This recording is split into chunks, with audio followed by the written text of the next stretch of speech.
आज से लगभग 740 साल पहले 1280 ईस्वी में अफ्रीका की किसी अनजान जगह पर पैदा हुआ था मनसा मूसा।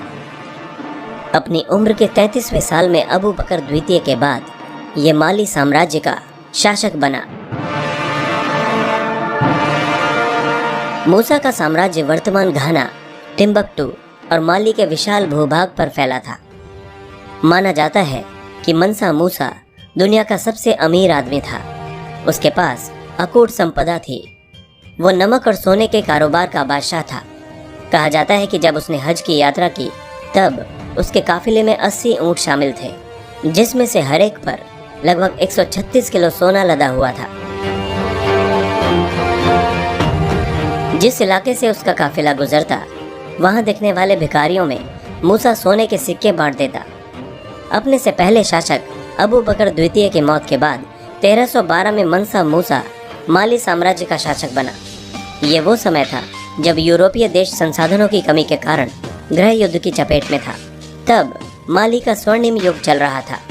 यहाँ नमक और सोने जैसे प्राकृतिक संसाधन भरे पड़े थे। माना जाता है कि मूसा का पश्चिमी अफ्रीकी साम्राज्य दुनिया में सोने का सबसे बड़ा उत्पादक राज्य था। वो भी ऐसे समय में जब दुनिया में तेजी से सोने की मांग बढ़ रही थी।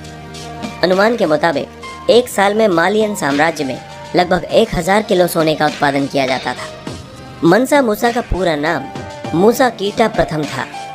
राजा बनने के बाद इन्हें मनसा नाम की पदवी मिली, जिसका मतलब होता है सुल्तान, विजेता या सम्राट। मूसा के शासनकाल में इस समृद्ध साम्राज्य का फैलाव पश्चिमी अफ्रीका के एक बड़े हिस्से तक हो गया। यहाँ तक कि अटलांटिक महासागर के तट से लेकर टिम्बक्टू और सहारा रेगिस्तान तक मूसा के साम्राज्य में आ गए। वहीं वर्तमान Mauritania, Senegal, Gambia, Guinea, Burkina Faso, Mali, Niger, Chad और नाइजीरिया भी माली साम्राज्य का हिस्सा थे। क्षेत्र बढ़ा तो व्यापार में भी प्रगति हुई। इससे वहाँ के लोगों के जीवन का स्तर भी सुधरा और उनकी आर्थिक स्थिति भी बेहतर हुई। मूसा की सेना में 2 लाख सैनिक शामिल थे। इसमें से केवल 40,000 तीरंदाज थे। इतनी बड़ी संख्या में सेना रखना आज के बड़े बड़े देशों के भी बस की बात नहीं है। 1324 ईस्वी तक विश्व मूसा की बढ़ती संपत्ति के बारे में नहीं जानता था। फिर इसी साल मूसा हज की यात्रा के लिए मक्का रवाना हो गया। इस यात्रा में केवल राजा ही अकेला नहीं था, एक काफिला भी राजा मूसा के साथ साथ चल रहा था। बेहतरीन फारसी रेशम पहने, हाथ में सोने की छड़ी पकड़े लगभग 500 लोगों के बाद मनसा मूसा का घोड़ा था।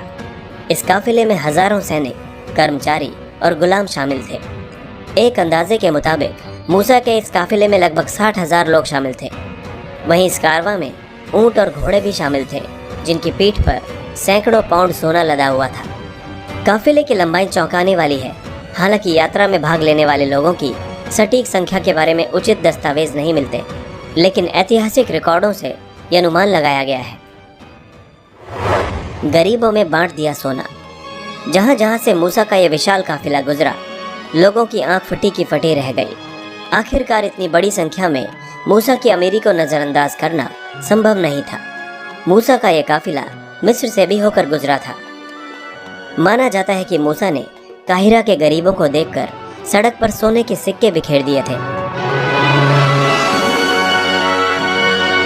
मिस्र के गरीबों ने इससे पहले इतनी दौलत कभी नहीं देखी थी। बेशुमार दान मिलने के कारण वहाँ के गरीब रातों रात अमीर हो गए।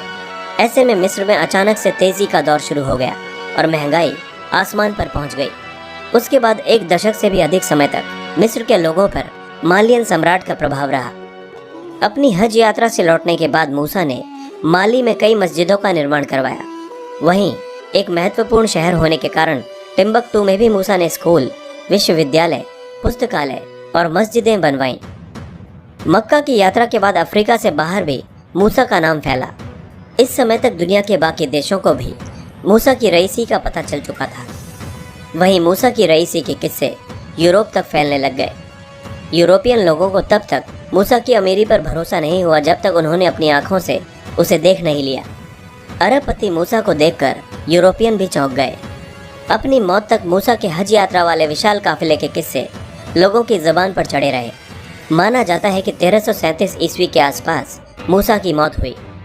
इन्हीं किस्सों ने मूसा को ऐतिहासिक एटलस में अमर कर दिया।